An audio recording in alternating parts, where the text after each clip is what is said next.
Ethan walked into the library, eyes searching for Sicil in the usual corner where she studied. As he approached, he noticed she wasn't her usual self. Her posture was slouched, and her eyes were heavy with exhaustion. He reached out and placed a hand on her forehead, feeling the warmth of her skin. Instantly, he frowned. "You have a fever," he said softly but firmly. "What are you doing in the library? You should be home, taking care of yourself." Sicil groaned, brushing off his concern. "I know, but I don't have time for that. My assignment is due in few days and I can't afford to fall behind, especially not on this topic." Ethan raised an eyebrow. "What's it about?" "Climate change," Sicil replied, her voice hoarse. "It's a massive report on global warming, its causes, and how it's impacting vulnerable populations." Ethan glanced at the thick textbook and research papers scattered around her.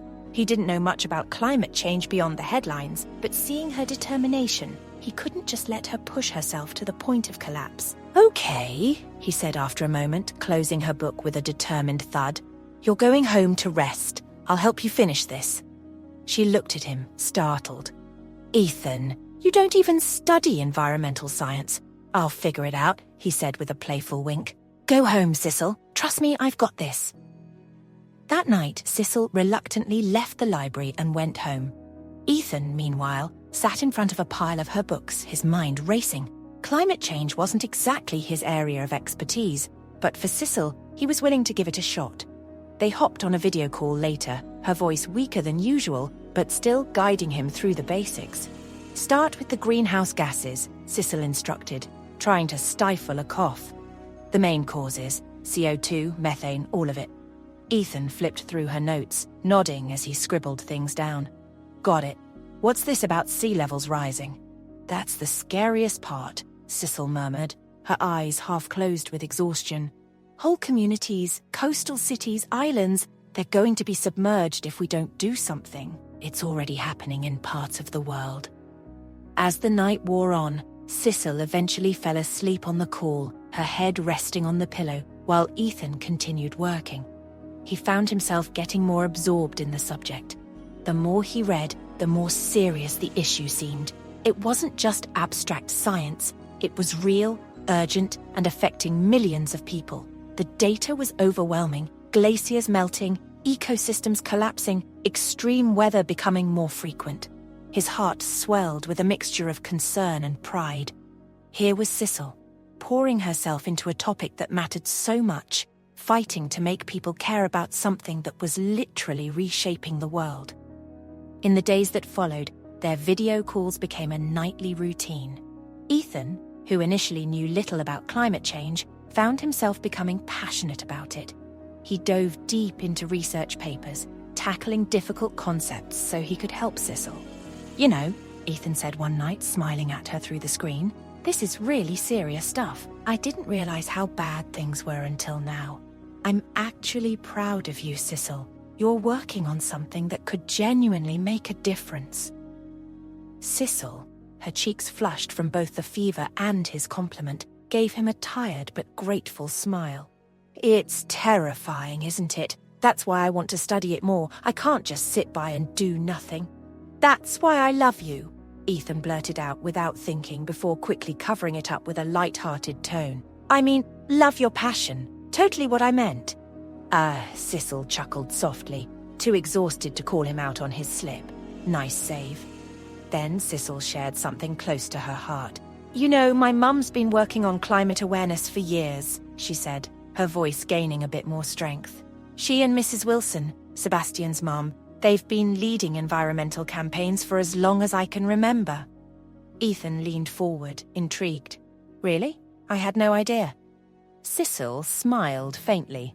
"Yeah, they've been organising local awareness programs, getting schools involved, even lobbying for policy changes. It's always been a family thing, trying to get people to realise how serious this all is." Ethan's admiration for her grew even more. "That's amazing, Sicil.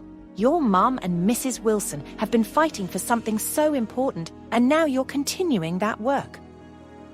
Sicil's eyes softened. "It's close to our family.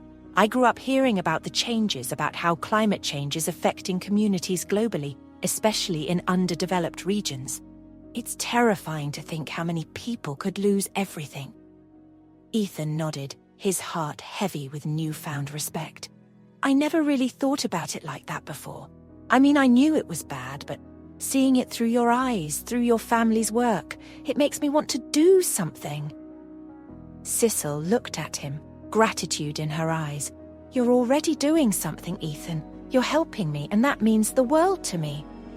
Later that night, as Ethan was deep into writing a section of her assignment, Tia wandered into his room. She paused, noticing how focused her brother was on Sicil's work, furiously typing away with scientific papers strewn across his desk. She leaned against the doorframe with a mischievous grin. Wow! If only you paid this much attention to your own assignments, you'd be top of your class. Without missing a beat, Ethan shot her a glance. This is important, Tia. Uh-huh, she teased, folding her arms. Important for Sicil, right? Ethan just grinned, unbothered by her teasing. Exactly. As the deadline loomed, Ethan and Sicil powered through the assignment together, breaking down complex theories on carbon footprints, the alarming rise of global temperatures, and the devastating effects on vulnerable species. Ethan, who had once been clueless about the subject, now found himself engaging in passionate debates with Sicil, throwing in insights he'd picked up along the way. While they were finishing the final report, Ethan leaned back and said, You know, Sicil, this is pretty incredible. Your family has been working on this for years, and now you're doing the same. The world needs more people like you. Sicil blushed, her exhaustion replaced with a small smile. I wouldn't have gotten through this without you, Ethan. Thank you. Nah, don't thank me, he replied with a grin. You're the one who's going to save the world. I'm just along for the ride. And with that, they submitted her assignment just in time, their bond stronger than ever. Ethan had not only supported her through a tough time, but in the process, he'd discovered a newfound respect for the topic Sicil was so passionate about, and of course for Sicil herself.